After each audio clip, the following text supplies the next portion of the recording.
Welcome everyone to the webinar. So nice to have you join us today for this discussion. Very excited about talking about how QuickBooks needs to be a part of your growth strategy. Before we dive into that, I would like to know where everyone's joining from. If you want to drop your location in the chat while we wait for the rest of the attendees to join. I would like to remind everyone that tomorrow we'll be sending out a recording with the slides. So you can keep your eyes peeled for that in your email. And there will be a Q&A session at the end of the session. So if you have any questions come up as we're discussing, then feel free to drop them in the chat. We'll reply at the end. So I see a few people coming in. Okay, so I would like to kick things off by introducing our panel. My name is Filipa, and I am the content marketing strategist here at Method. And today, joining me, we have the lady, the legend, Kelly G, a QuickBooks Advanced Certified ProAdvisor and founder of Totally Booked. Hi, Kelly. Hi. Thank you. Very kind of you. Great. And last but certainly not least, with over 8 years of experience working in the accounting and bookkeeping space for some of your favorite apps, we have Cinder's channel marketing manager, Kinga. Hi, Kinga. Hi, everyone. So thank you, ladies, for joining me today for this discussion. Before we get things rolling, I would like to ask our audience a question. So I'm going to launch a poll now, which is, which version of QuickBooks do you use? Is it QuickBooks Online or Online Advanced, Desktop, either version, or a different QuickBooks solution? If you're not using QuickBooks, feel free to drop in the chat what accounting system you currently use. Yeah. I'll give everyone a couple seconds to get their answers in. Okay, it feels like most of you have got your answers in. I'm going to close and share the findings. So, seems like the majority of you are using QuickBooks Online. Awesome. Followed up by QuickBooks Online Advanced, a few with QuickBooks Desktop Solutions. Awesome. It's good to know, which takes us to our first question for my dear panelists, which is, what are the benefits of QuickBooks automation? To kick things off, Kelly. Yes. So I always start with time saved, save time and money. Mostly because there are things that you can automate. There are things that you can do to eliminate, manual process. But I always say that you run the risk when you're doing things manually of more errors, right? So avoiding error or eliminating, or at least lessening that risk of, transfixing a number, entering something incorrectly, copying maybe from the wrong place in another program, whatever that looks like. So that's number 3 here, right? So avoiding your errors, saving time and money. The whole set it and forget it thing. So I know as an accountant that tends to make us nervous. But if you put an automation in place, you test something out, you're sure that it's working, then the set it and forget it can become more of a, I guess, a less stressful situation. Just making sure that it's, already in place and that it's doing what you need it to do. It takes kind of one more thing off your plate. Sometimes that can be, where you're not having to hire somebody to do the work. You're not having to, spend extra hours doing it yourself, whatever that looks like. But getting something else off your plate and just having it essentially done for you is really nice. And then better decision making, enhanced productivity. Your mind is freed up to do the things that you're, that you want to do, that you're meant to do, that you're doing to run your business or help your clients. If you're not focusing on, entering, let's say, every expense by hand or writing out checks or whatever that might look like, right? There's a lot of things that you can do to automate just the little stuff, but those little things, when you have to do them across, let's say, multiple clients or multiple companies, sometimes it's different departments, depending on how the business is run, it could take up a lot of your time and a lot of that mental energy when you could focus it in better places, in my opinion. Very good start. Kinga, do you have anything to add? I can't follow up to the infamous Kelly G with all that. No, but she's right. Everything there, and just automation in general, is just such a benefit. And these tools are put out there to make your life easier. So I always say it's important to test everything out there. I think also it's scary, right? Like I think Kingo would agree, right? Some of it's a little scary sometimes, so you're putting these things in place. But once you kind of get over that fear, it does really free up a lot of your mental energy, and that can go, to better places. So Totally. And we'll go deeper into this a little bit later, but if you're focusing on growing your firm or your business right now, sometimes those tedious tasks, whether they be bookkeeping or otherwise, it can eat up a lot of your time. And then you have less time that you can focus towards higher value tasks that are really going to drive that change. So this is one of the main benefits as it pertains to growth, but we'll explore that a little bit more. Now, I will go ahead and ask maybe Kelly, because you have the hands-on experience, what processes in QuickBooks can be automated, and sort of as a follow-up, which ones do you think are worth automating first for the highest impact? So if you're going to start small, I think stuff like setting rules in the bank feeds, which I don't think I actually put on the slide, but one thing, especially talking to business owners and accountants, setting rules in the bank feeds is going to be probably one of the most basic things that you can automate. So having it, if this, then that kinds of things. So if you see staples, put it into office supplies, that kind of thing. But aside from that, a lot of people don't realize that you can do recurring invoices. So if you invoice your clients monthly, you have, let's say, a subscription model or whatever that looks like, you can set those to go out. But even further, you can do sales receipts where you can automatically take the payment from that client. So if it's, so like I have a bookkeeping firm, we have a monthly rate for our clients. So on the first of the month, they're charged for, our set rate, and you can do it by credit card or ACH, and it's just, that's it. They get a receipt, it's all done. I don't even have to think about it. I just get my email from QuickBooks that says, hey, money's on the way. We'll be depositing this on whatever the date looks like.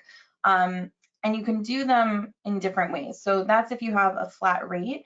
QuickBooks also has a feature where you can automatically invoice clients based on like intervals. So let's say it's where you work for a client. I've seen it a lot with like interior design, and they do like an hourly rate. You can have it where at the end of the week, the end of the month, it totals those hours and creates the invoice for you. So if it's something where you're using their other tools, like tracking your time, you can have it do some of those things for you. Also around receivables, you can set reminders. So if you do have clients that you invoice and then you want to set a reminder to say, hey, just following up, wanted to make sure you got this invoice, or hey, this invoice is now past due, whatever that looks like, that's something you can definitely start to automate. Then moving into more about receivables and payables, you can also set up bill pay inside of QuickBooks. So they do have a feature where you can pay your vendors, your contractors, et cetera, from inside of QuickBooks, and you can set those up to be scheduled out into the future. So let's say, like I have a client that has, they purchase inventory products and they don't have to pay for them. Like they get a deal if they pay by this time or whatever it is, and some of them are extended like 90 days, et cetera. They can schedule that payment to go out according to the due date. And then we'll see that it's already taken care of in QuickBooks, so we know not to spend the money, but they're staying within compliance on what the terms were, and their vendor is happy that they're getting the payment, they're getting it on time, and they don't have to really think about it as much. And then also payroll. So payroll, QuickBooks payroll, you can set up for salaried employees especially, you can set up to run on auto.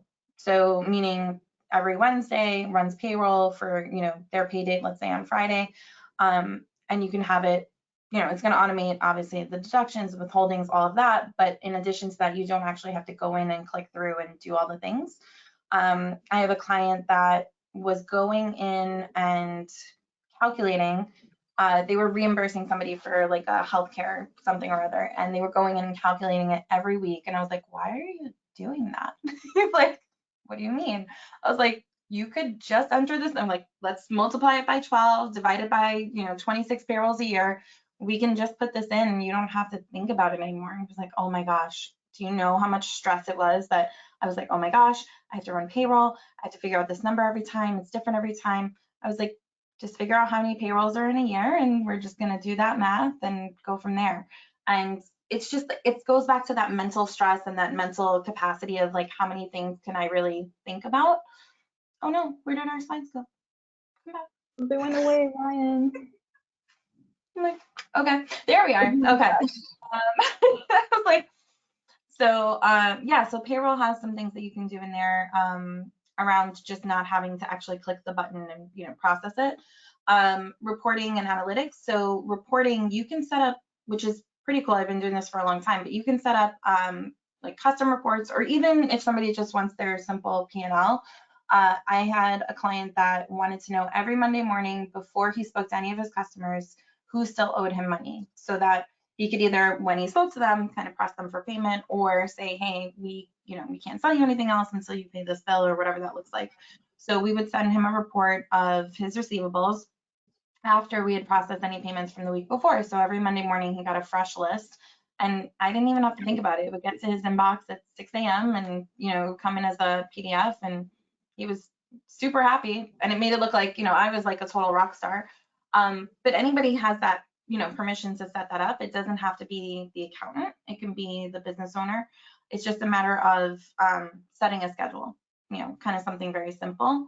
And then matching bank feeds. So I had mentioned the rules, but I think also I'm going to kind of defer to Kinga here a little bit because you can also have the bank feeds. So just for anyone that's maybe not familiar, the bank feeds are when you connect QuickBooks Online to your bank, and it's giving you basically a feed of all of the transactions going in and out of that bank account or that credit card.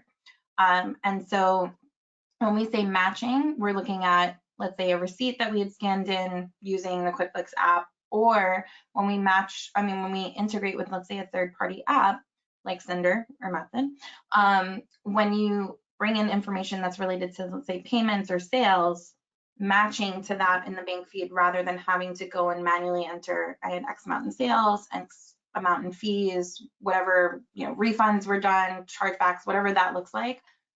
If that's already done by, I'm going to use Cinder in this example, that's already done by Cinder, you're just then having to say, yes, this matches based on usually the amount and the date, and you don't have to think about it again. So sorry, I kind of explained it, but Kinga, if you want to explain it a little further.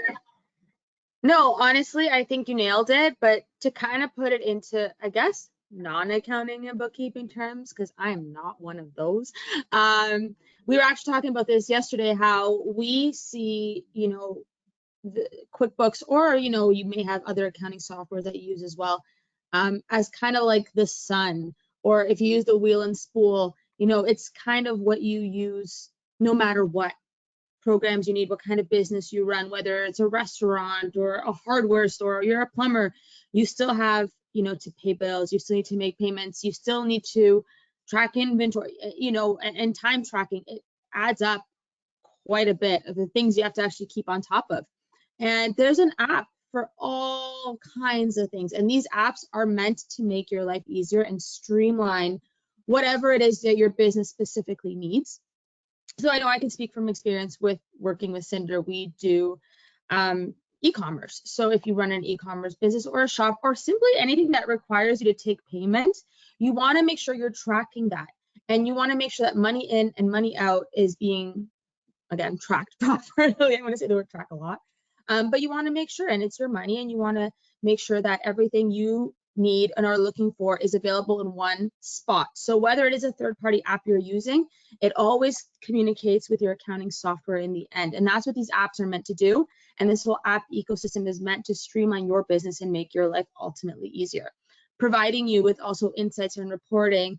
And it also allows you to forecast and plan for your business growth. If you're selling X amount of inventory of object A, you know how much of that object you need to bring back and restock in the next week. Like those little things matter, and they add up in the end. And in the end, it's money in your pocket instead of out. they make a huge difference for also forecasting and cash flow stuff. Like I always say, so Cinder is good about having 2 different ways of importing. So I'm going to do the scary accountant thing where I tell everyone that you also have to be careful that you're reporting the correct amount coming in and going out. So what is deposited to the bank after you make a sale is not always what was actually sold, right? So you may sell a product for $100. Let's say there was a $3 fee. Let's say there was some kind of a refund. Whatever the case is, that deposit is $75.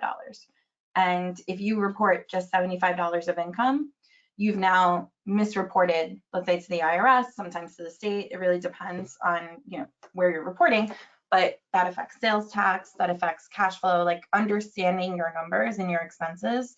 That's all something that can be not intentionally, but understated or overstated, and therefore your tax returns are incorrect, and you know, kind of has that domino effect.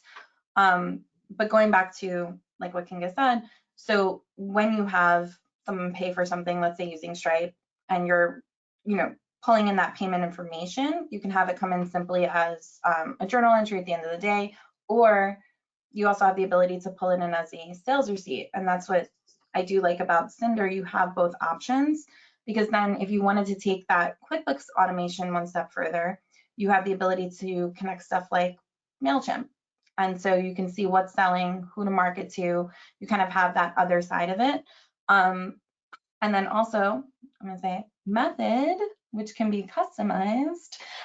So Method is another option for a CRM, but they can also be customized to the type of business that you have and the different modules that you need for your different users. One thing that should always be said about QuickBooks is, while it does offer a lot of different features, I'll say, it's not necessarily equipped to run your entire business. So having these 3, you know, third-party apps, and having, like Kinga mentioned, like the wheel and spoke, things that are connected to it and speaking to it, you have the ability to kind of siphon off who gets access to what information is coming in and going out. And we can put this in the chat, but for anyone listening that's looking for apps, you know, related to whatever kind of business you have, I always start with apps.com. So that'll tell you what's been approved by QuickBooks. You guys are both in there, so I'm like, so that'll tell you what's already been approved. It's gone through their security details, settings, whatever that looks like. And so it's just one more place that you can kind of explore the different options that you have for automation. Yep, very good points. And for our non-accounting folks on the call today, as myself and Kinga, I know that for small business owners, sometimes it's tricky to have the foresight or understand the full scope of what QuickBooks can do. So there are these processes that you can automate most of the time. These are common to any small business, regardless of industry. And it's nice to have someone like Kelly, a ProAdvisor, that actually knows the solutions that are out there and what can add value to our QuickBooks account. But more on that a little bit later. For now, I would like to ask our audience another question, which is, how further along are you in your automation journey? I'm curious to see if you're completely new to process automation, if you've automated a few key workflows like the ones we mentioned, such as payroll, invoicing, reporting, or if you've automated quite a bit, but you're always looking for new ways to automate and get that time and those cost savings back into your business so you can dedicate your time to something more high value. So I see a lot of answers coming in already. You guys are fast. Okay, so I'm going to close and share our findings. It's pretty even split. The big chunk of the answers is they have automated a few workflows, which is very nice to see, but we have equal parts people who are completely new to automation and those who have automated and always looking for ways to improve. And that's exactly what our next question brings us to, which is, what are some of the best practices for implementing QuickBooks automation? Kelly, you do this all the time. I'm sure you have something to say. So you kind of mentioned like having somebody to guide you through it. So finding somebody that has done it, I would say, is a big deal. But before you even go that route, and it may help to find somebody because you're not sure what you need, but if you're clear on what you need, you can look for the right person. So figuring out what it is that you want to automate, or if it can even be done, I guess, would be the first place to start. So looking at, what am I spending most time on? What is, a total time suck? What brings me down? What's kind of tedious and repetitive? Those are usually the things that can be automated. Something that you can set on a schedule that can kind of go on repeat is going to be one of the things you can really start with, and start with sooner than later, because it can probably be set up to do it by itself. And then talking to someone that has already done it. So, attending webinars, if anyone's speaking on automation or speaking about their experience with it, apps that they use, they're probably a good place to start with, regardless of what their specialty is. Because so I specialize in e-commerce, but if someone needed someone for construction, I have a person that I can refer them to, right? So usually the people that are focused on learning this stuff and teaching it and showing it to other people have other colleagues and friends who are kind of doing the same thing-ish, just all doing it our own way. And so finding someone that can help you kind of guide you through it is definitely a good step. And I do always say, test it out before you make it live. So I keep a QuickBooks file just for testing. I don't expect that from every small business owner or accountant, but I know that there are certain things that when I press the button, I'm afraid are going to go in and, let's say, mess up some other things. So sometimes it is having that separate file, and sometimes it's just doing it one at a time. So let's import one thing, let's export one thing, whatever that looks like. Let's send one email. Let's not, set up an email to the whole department necessarily, but let's go one by one and see if it's working, see if it's giving us what we need, that kind of thing. So taking the time to test it, taking the time to make sure it works. I think this is a step where people can get frustrated. Then, let's say something goes wrong and they kind of just, I don't know how to do this. I'm not going to do this. It's too much. It's too scary. It's too whatever. And they kind of give up there. But if you take your time and if you have somebody guiding you through it, that's going to be probably a surefire way to make sure that you're not as frustrated. And then I'm like, what do we put for this? Record your observations. Yes. Keep track of your progress. That's what that means. Okay. So keep track of your progress. If you notice that you are, frustrated every Monday morning, you have to do this thing and it's taking up half of your day, whatever it is, and now you can automate that process. Part of it is documenting that win so that you can remember, making that change was worth it. And so when you go to do the next thing, you're a little bit more motivated to do so. Sometimes it's a matter of, like I said, depending on what it is for the business, sometimes it's a matter of not having to hire someone or find a contractor to do, the work. If you have invoices, let's say, going out on auto and then reminders going out, you're maybe not needing somebody in the office to call and follow up on those things because people are paying on time. If it's where you're now not having to figure out sales fees and percentages and what was the cost of this and the total of the sale and what does my income look like, because it's just already there for you. That's stuff that's going to change the way that you run your business and how you can work, which, I mean, you'll probably feel the win. Honestly, you'll probably feel that. But keeping track of it and noticing that you're more productive, or you can, a lot of people are doing stuff like this so that they can get an extra day off, right? Your business is part of your life. I always say that we don't really have work-life balance. It's more of an integration. And so it's not supposed to be where it's literally, running your life and you're not able to ever spend time with your friends and family or do fun things.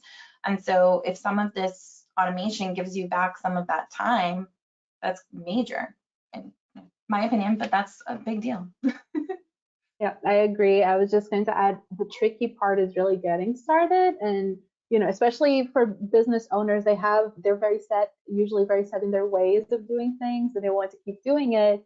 And sometimes you just need a little outside help to diagnose those inefficiencies. And I think that's where QuickBooks, of course, has a lot of potential, but outside of QuickBooks and actually working with QuickBooks, you have integrations such as Cinder and Method that can really help you extend that and fill those gaps in the processes, and maybe you know, as a business owner, when you're focusing on growth or you're focusing on sales, whatever the focus is, you're less aware, and it can help really bring everything together and tackle different pain points all at once.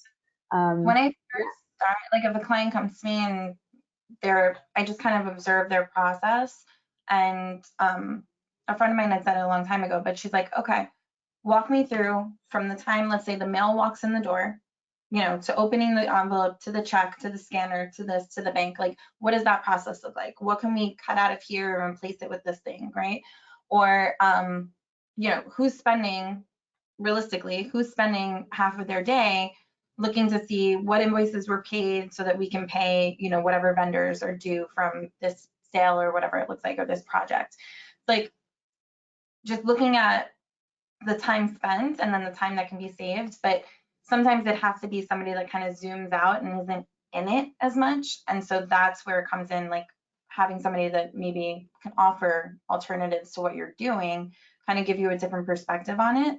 That's usually a big, I mean, not everyone likes to be called out on the things that they're spending more time on, right? So, but because you have to want that change, but if it's something where it could be beneficial to you or your staff, or not needing staff because of that, like, I'd want to know. Yeah, and I think the benefits also come really quickly. Like once you start automating, you start realizing just how many hours out of your week you're winning back and how more efficient your processes become.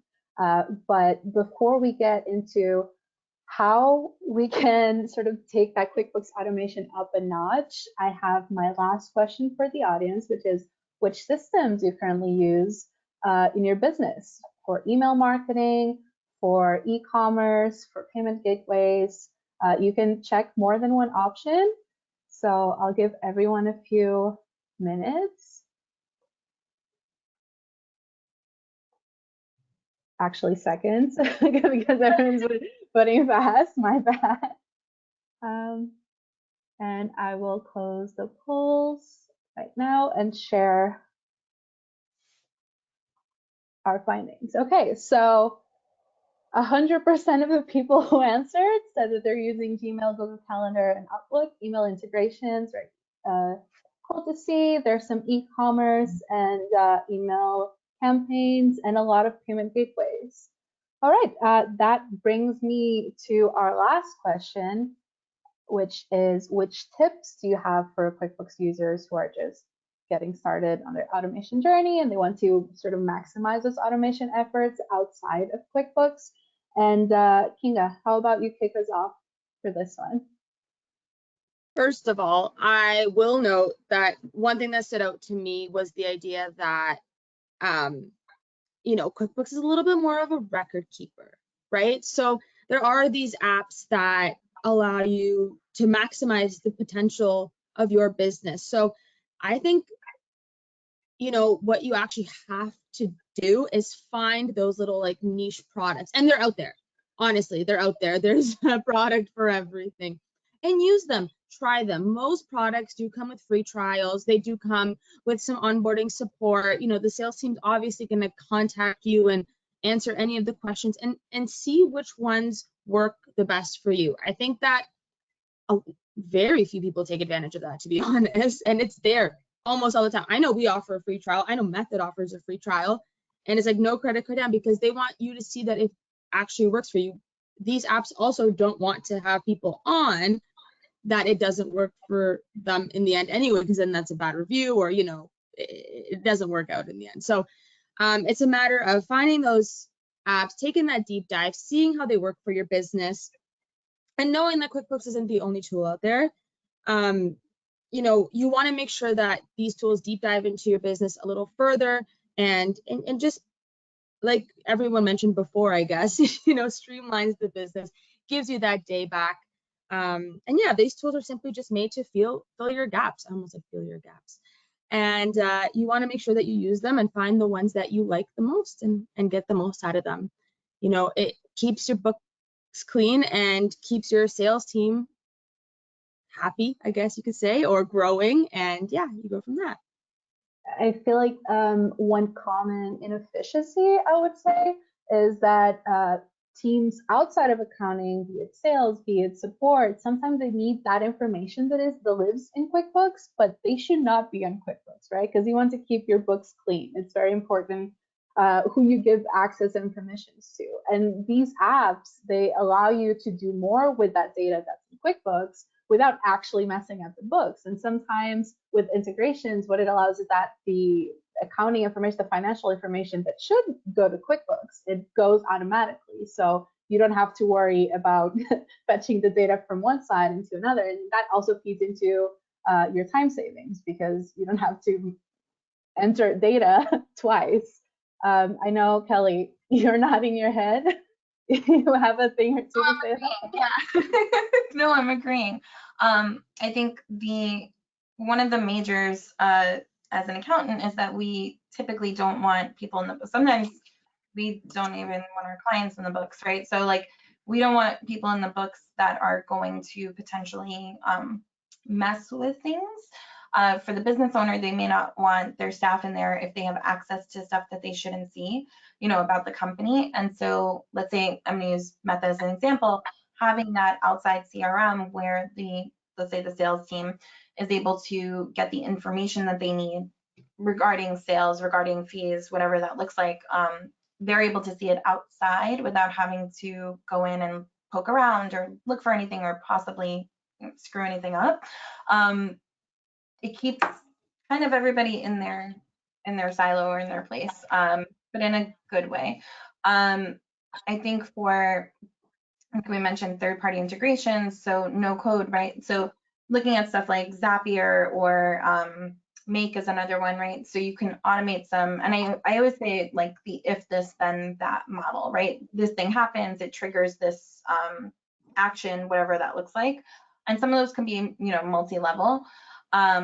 I use Zapier mostly for my marketing stuff, but I have a client in Germany, I think they're in, where they have Zapier pulling information from their emails and then making an entry in QuickBooks because they needed some very specific numbers and fees and whatever that looked like.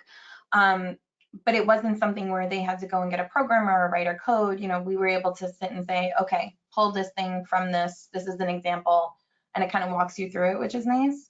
And I'm just kind of going in the backwards direction here, but I always say that QuickBooks is meant for a very specific thing, and Kinga nailed it. It's a record keeper, right? So it's essentially your ledger of income and expenses, whatever assets that company may own, liabilities they may have. That's really what it is. But to get those numbers, there's a whole bunch of other stuff that feeds into that. And so correctly tracking sales, correctly tracking expenses, payroll, taxes, all of that, that's what builds out those other reports. A lot of times, that's not stuff that you would just pull from QuickBooks, so to speak, right? So if you have, like I mentioned earlier, deposits that are net deposits, so after fees have been removed, after returns have happened, whatever that looks like, you're going to want to make sure that your reports reflect your real numbers. And it's also for your sales team, right? So if your sales team was looking at, let's say, reports that showed your sales after fees and returns and whatever else might affect that number, they're going to have incorrect numbers, right? So they're not going to be able to working towards reaching that goal or whatever it is that you've set up. Excuse me. They're going to be working with incorrect information. So wanting to keep those things correct and having all of those things, like we said, kind of speak into QuickBooks and connect to QuickBooks is going to provide for the most clarity across the board.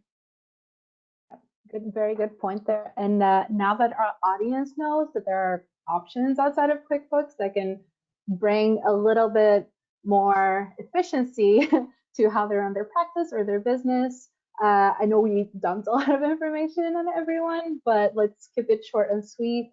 Tips for just getting started with automation for those who are completely new to it. Yeah. So do I speak on this one? I'm like, yeah, I mean, this is kind of just a recap, right? We had said, like, look for the people that are doing it. YouTube is major for finding videos on how to. I would say, obviously, try to make sure it's a reputable source, but usually, just the view count and if it works would be the way to go about that. But online videos, QuickBooks themselves, they do webinars all the time about how to do certain things in different areas, different, different industries, I will say. So if it's a construction business, e-commerce, interior design, like different options, they do webinars with people that specialize in those things. And then there's also a lot of help, like articles, generally speaking. So when you're Googling, how do I do this thing? Almost always, QuickBooks blogs are going to come up first, and then you're going to find people that, like I said, have created those videos or those articles around those things. But start small with something that is not going to be super scary and is going to kind of give you that immediate win. And once you're kind of on that like automation wave, if you will, you're probably going to want to keep doing it. It's going to, and also, I mean, obviously this is more speaking to small business owners, but if there are people in your company that are interested in trying, let's say, automating some of these things so that they can free up their time to do the stuff that they like more, or you could have some untapped resource that you're not realizing, has the ability to do this stuff or is, into learning it. It's another way to kind of make their jobs a little bit more enjoyable, and it gets rid of that tedious work that they maybe don't love, but then also provides you with a system that can continue on past, them doing the work themselves. So keeping an open mind is probably the best the best advice you could give. The best advice. And I think as a follow-up to keeping an open mind, exploringapps.com, like you said, because there's a lot of potential there. And if you know where those inefficiencies already exist, if you don't, seek help of a pro advisor because they'll let you know. But if you do, then you can find solutions for anything from e-commerce, from CRM. There's really a lot of potential. So I advise everyone starts there. And yeah, and to let you know just a little bit of how Method can help you reap those automation benefits. Method essentially helps you grow your business, not your stress. That's what I like to say. The good thing about Method is that it syncs with QuickBooks Online or QuickBooks Desktop, and it's a two-way sync. So it eliminates the need for double data entry, and it also helps you manage your leads, customers, approvals, proposals, and a lot more from a single platform. I think one of the greatest benefits of this is, like we mentioned, you keep your books clean. You will only, the data will only go back to QuickBooks once a lead becomes a customer. So there's not messiness. And of course, you're empowering your sales teams and your support teams with the information they need to engage with their customers better and to close more sales. You can automate approval workflows for estimates, invoices. It also has a lot of native integrations with small business favorites that Kelly also mentioned, such as Gmail, Outlook, MailChimp, Zapier. So you can automate workflows across your business while binding your existing tech stack, which is always very useful. Yeah, you can get started with a free trial, no credit card or contract required. So if you're curious, I highly recommend that. And as for, yeah. Okay, so what I was mentioning earlier about Cinder and how like you can bring in sales receipts that have that detail on sales. No, go back to Method. So for Method, you can set up campaigns around the same things, right? So if you have, let's say, I'm going to use Shopify as an example. So you have your own website, you're selling products, whatever that looks like. You can then create, or your sales team, your marketing team can use something like Method to create those campaigns and target the customers that have already purchased or have already been interested in, let's say, a previous, product that they previously purchased. So I tell my customers when they're struggling with, let's say, moving something that's, kind of stuck in inventory, they can't make these sales, whatever it is, they've done a sale, it didn't work, look back at who already purchased it, and you can use a CRM like Method, but you can use that to target specific customers around specific products. And it doesn't have to come across that way to them, but if you know for sure this is something they've purchased before, they might be interested in, and you're having trouble moving it, then having that intel, if you will, is a great way to be able to do that target marketing. And then also, like you said, we're pulling it from QuickBooks and it's operating outside. You're not having to worry about anyone being inside of your books, but it gives you that, I don't know, I feel like that's like an edge. Absolutely. And another cool thing I forgot to mention is that it's super customizable. So regardless of how your process operate, and if you don't want to nudge too much, because if it's not broken, why fix it? Just improve it, and you can customize the platform to actually serve your specific needs because every business is different. Yeah. Now, Kinga, how about you tell us a little bit about Cinder and how we can help our audience? I can do that, and I'll try not to repeat myself too much because that's been the theme of my day is repetition, apparently. But essentially, if you run a business that takes payments or is attached to any e-commerce solution, then you can actually take that automation and bring it into your own hands, or I guess into QBO, your hands and QBOs. And you like currently a lot of people are managing inventory and forecasting on Excel spreadsheets. And I know that that's kind of the norm when you have a new business, you kind of want to keep track of everything yourself. That's fine. But there's a way easier way to do it. And it can actually be done without any mathematical errors or honestly just killing yourself with time. With tools like Cinder, you have full control over your books. And the best part is that Cinder actually integrates with over 25 e-commerce platforms. So Square, Stripe, Shopify, Etsy, Amazon, honestly, there's tons, and they're all listed on our website. So if you did want to take a look, our website's at the bottom of the slide. It's those annoying daily tasks like data entry, bank reconciliation, tax reporting, that when you can actually automate them, you can save time and also help reduce errors that make your year-end accounting an absolute nightmare. And if it's a nightmare for your accountant or bookkeeper, it's a nightmare to you because they're coming back with questions. And if they charge hourly or if they're extra annoyed with you, that's more money out of your pocket. I'm throwing it out there. And then finally, of course, the detailed reporting that really helps to understand your financial performance and help you make very, very improved data-driven decisions that ultimately best support your business and give you multiple source KPIs on a single dashboard. This is all within Cinder, a real-time breakdown of your products and your customers, as well as actionable insights to streamline your decision making and revenue growth. And yes, I read that off the slide because I didn't want to forget any of that at the end there. And I know I'm big on the free trials, but we do have one. So you can actually start one on Cinder.com, 2 weeks, no credit card, nothing, but you do immediately get an onboarding specialist to, again, see if this works well for you, to see if this is a program that your business can actually benefit from. And, how it integrates and how messy and clean your books is will depend on how our integration specialist works with you. So yeah, why not give it a shot if it's something that you may need? Well One done. thing Yeah, go ahead. I'm using, so I use Cinder all the time. But the detailed reporting for insights, one thing that's kind of unique about it is that you can connect all of your platforms to Cinder and then, yes, eventually push to QuickBooks. But if you wanted to see, let's say, Shopify, Etsy, eBay, Stripe, Amazon, all of the things there, and then also get the data, let's say, from your bank and any other areas that money might be coming in and out of, you're able to see that kind of in real time in Cinder. And then, like I said, yes, eventually it goes to QuickBooks, but you'll have a place where you can have that information without having, it's like another way of keeping more people out of your QuickBooks. But you have showed that you have this knowledge of solutions, but Kelly, how can people reach out to you and what sort of services can you provide to our audience? Oh, yeah. So we have, yes, we specialize in QuickBooks, obviously, QuickBooks Online, but also I help people with setting up third-party apps, integrations.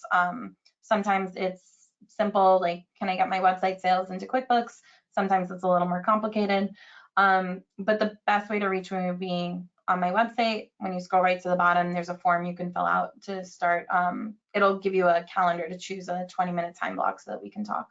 And you'll get me for that consultation. And especially if it's anything tech related, I would be the one that's kind of walking you through and setting it up. Yeah.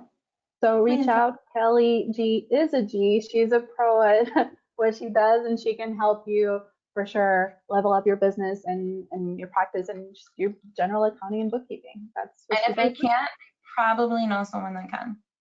There you go. So before we wrap up this session, did you have anything to add there? I don't think so.